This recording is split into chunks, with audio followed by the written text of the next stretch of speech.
ناظرین و سامعین کی خدمت میں سلام پیش کرتے ہوئے آج میں ایک ایسے مقدمے کے بارے میں گفتگو کرنے جا رہا ہوں جس مسئلے کا حل حضرت علی علیہ السلام نے گواہان سے الگ الگ بیان لے کر کے کیا تھا، اور یہ بڑا اہم مقدمہ ہے جس کا ذکر طبری واقدی نے کیا ہے۔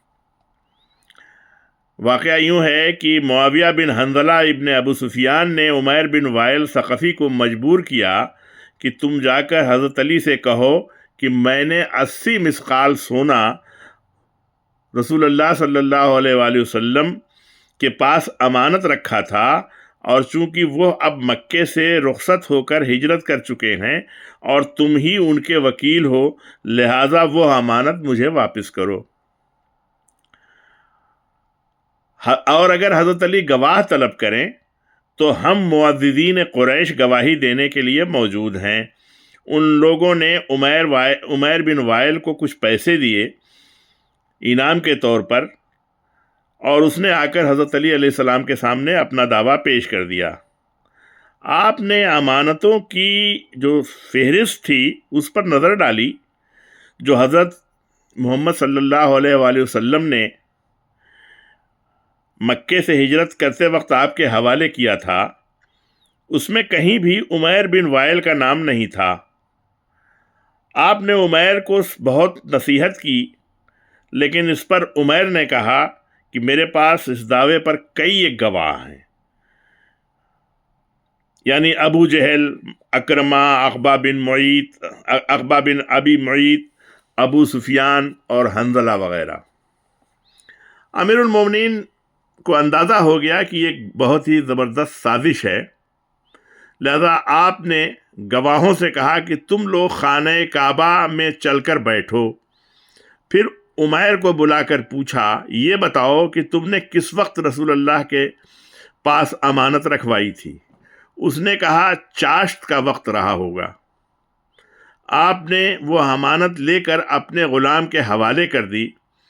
پھر آپ نے ابو جہل کو بلا کر پوچھا، اس نے کوئی جواب دینے سے انکار کیا۔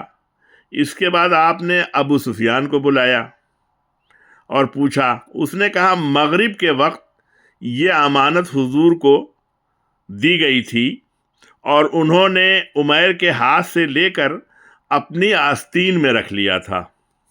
اس کے بعد آپ نے حنظلہ سے پوچھا، ان کو بلا کر کے، حنظلہ کو بلا کر کے ان سے پوچھا، تو اس نے بتایا کہ دوپہر کے وقت عمیر نے یہ امانت دی تھی، اور عمیر کے جاتے وقت تک وہ امانت آپ کے سامنے ہی رکھی رہی۔ پھر آپ نے عقبہ کو بلایا اور پوچھا، تو اس نے کہا وہ عصر کا وقت تھا، آپ عمیر کے ہاتھ سے وہ امانت لے کر فوراً گھر میں رکھ آئے تھے۔ اس کے بعد حضرت علی علیہ السلام نے اکرمہ کو بلا کر پوچھا، تو اس نے کہا عمیر نے دن چڑھے یہ امانت دی تھی، اور آپ اسی وقت وہ امانت خانہ فاطمہ میں رکھائے تھے۔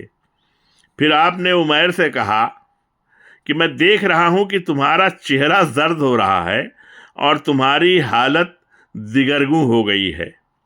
عمیر نے کہا میں سچ ہی کہوں گا،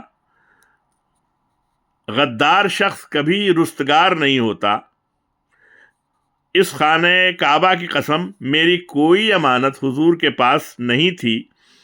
ان لوگوں نے مجھے پیشگی روپے دیے تھے کہ میں آ کر آپ سے اس قسم کا دعویٰ پیش کروں۔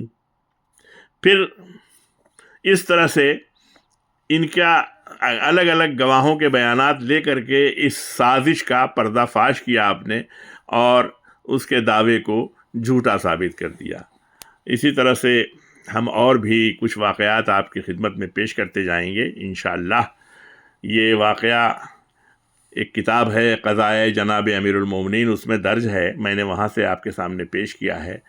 اور آخر میں آپ حضرات سے درخواست کروں گا کہ ہماری حوصلہ افزائی کے لیے اس چینل کو زیادہ سے زیادہ سبسکرائب کریں، اور اس ویڈیو کو زیادہ سے زیادہ شیئر کریں، لائک کریں اور اپنے کمنٹس سے ہم کو نوازیں تاکہ ہم آئندہ اپنے اور ویڈیوز میں اصلاح کرتے ہوئے آپ کے سامنے بہتر سے بہتر ویڈیو پیش کرنے کی کوشش کر سکیں۔ السلام علیکم۔